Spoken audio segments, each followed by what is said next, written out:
জয়গুরু। সর্বপ্রথম আমার আরাধ্য দেবতায় যুগে যুগ পুরুষোত্তমম পরম প্রেমময় শ্রী ঠাকুরের রাঙারাতুল চরণে শতকোটি প্রণাম। উপস্থিত সুধী ভক্ত সজ্জন সিনেমাই মায়েরা সকলকে আমার অন্তরে অন্তরস্থল থেকে জানাই রান্ত জয়গুরু।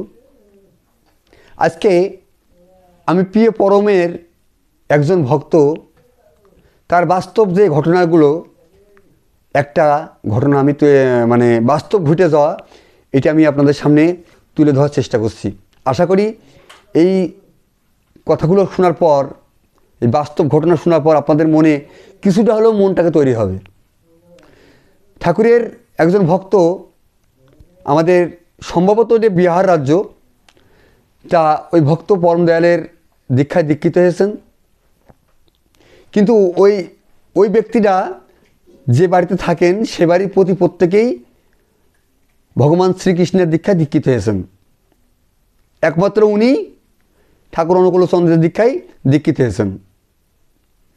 উনার বড় ভাই উনাকে নির্দেশ করছেন যে তুমি আমাদের একই জায়গায় থেকে তুমি কুলগুরুর মতে দীক্ষা না নিয়ে তুমি আর এক জায়গাতে যখন দীক্ষা গ্রহণ করলে তুমি ভুল কাজ করেছো, তুমি পাপ কাজ করেছো, তাই আমরা তোমার সাথে থাকতে রাজি নই, তুমি এই বাড়ির থেকে চলে যাও। তাকে বাড়ির থেকে বের করে দেওয়া হলো। তিনি বাড়ির থেকে সাইডে যে একটা বনের কাছাকাছি তিনি একটি কুড়ে ঘর বেঁধে উনি আসেন। বাড়ির থেকে যাওয়া আসা করে তার বড় ভাইয়ের সাথে তার দেখা হয়েছে। দেখা হলে ওই দাদাকে যে তার বড় ভাই বলছে, তুই যেখান থেকে দীক্ষা গ্রহণ করেছিস তিনি তো একজন অশিক্ষিত মানুষ, কিছু জানে না, বোঝে না। আর আমরা যার কাছ থেকে দীক্ষা গ্রহণ করেছি সে MA BA কমপ্লিট, সে সুশিক্ষায় শিক্ষিত। তিনি বছরে আমার বাড়িতে 3 বার 4 বার করে আসে। আর তোর গুরুদেব তোর বাড়ি কয়বার আসে?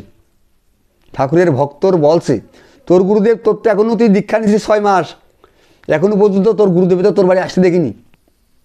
তাহলে দেখ তোর থেকে আমরা কতটা এগিয়ে আসি। তোর গুরুদেব আর অশিক্ষিত মানুষ, তুই সেখান থেকে কী জানবি, কী শিখবি? ওর মনে খুব কষ্ট হচ্ছে।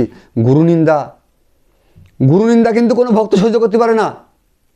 তখন বড় ভাই কথাটা যখন বলেছে, ওর মনে খুব আঘাত লেগেছে। ওর মনের কষ্টটাও মনে রেখে দিয়েছে। রেখে দেওয়ার পর কিছুদিন বাদে ও ভাবছে, আমি একটু ঠাকুর বাড়ি যাব, আমি ঠাকুরের কাছে বলে আসবো, ঠাকুর যেন অবশ্যই আমার বাড়িতে ঠাকুর একটু কৃপা করার জন্য আসে। এমনিভাবে ওই ভক্তরা দেওঘর গেছেন। দেওঘর যাওয়ার পর উনি ঠাকুর দেখে, ঠাকুর বসে আছেন পার্লারে। তা উনি ঠাকুরের সামনে জাতি পাচ্ছে না। তিনি অন্তর্যামী দয়াময় তো, কিন্তু সবই জানে কোন ভক্তর মনে কি হচ্ছে, তিনি সবই জানেন। তিনি অতীত বর্তমান ভূত ভবিষ্যৎ সব একবারে দেখতে পাই। তিনি আছেন আমাকে প্রেমময় ঠাকুর, তিনি সব দেখতে পান। অতীত বর্তমান ভূত ভবিষ্যৎ তিনি সবগুলোকেই এক চোখে দেখতে পাই। তিনি এই ভক্তর ওই আকুল আহ্বান, এই কষ্ট উনি সহ্য করতে পারছেন না।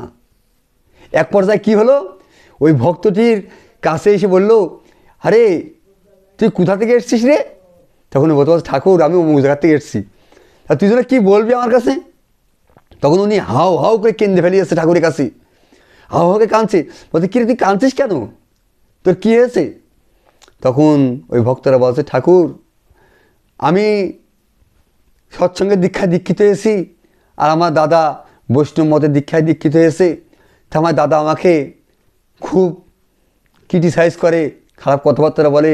আমি নাকি যেখান থেকে দীক্ষা গ্রহণ করেছি সে গুরুদেব নাকি অশিক্ষিত, কিছু বোঝে না। আর তার গুরুদেব MA BA কমপ্লিট, প্রতি মাসে মাসে সে তার বাড়িতে যায়, মেলা কিছু নিয়ে আসে। কিন্তু আমার গুরুদেব দীক্ষা নেওয়ার পরে এখনও পর্যন্ত আমার বাড়িতে যায়নি। তাই আমি ঠাকুর আপনার কাছে বিশেষভাবে নিবেদন করছি আমার বাড়িতে একবার যাওয়ার জন্য। আমার প্রিয়ময় ঠাকুর কী উত্তর দিলেন ওই জায়গায় জানেন? বলছে, আরে তোর একান্ত চাওয়া আমি তোর বাড়িতে যাই? তাহলে হ্যাঁ ঠাকুর একান্তই চাওয়া। তা কি মাসে একদিন যাব না বছরে একদিন যাব? বলছে, ঠাকুর অন্তত বছরে একটা দিন যাবেন, কেন প্রত্যেক দিন গেলেই হয় না? তখন বলছে, ঠাকুর তাহলে তো খুব ভালোই হয়। এই তুই অমুক দিনকে সৎসঙ্গ অনুষ্ঠান দিলি না বাড়ি? বলছে, হ্যাঁ ঠাকুর দিলাম।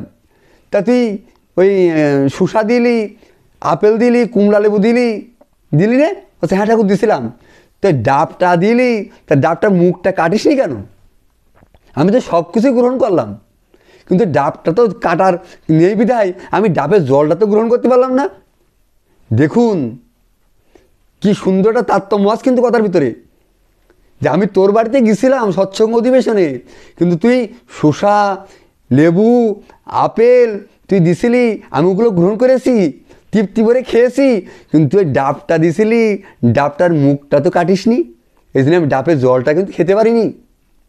আমি তো তোর বাড়ি, তুই যখনই অনুষ্ঠান দিচ্ছিস আমি তখনই তো তোর বাড়িতে হাজির হচ্ছি। বলছে ঠাকুর আপনি আমার বাড়িতে হাজির হয়েছেন? হ্যাঁ রে, শুধু তাই না রে, আমি তো প্রত্যেক দিন তোর বাড়িতে যাই। তুই সকালবেলা তখন ইষ্টভীতি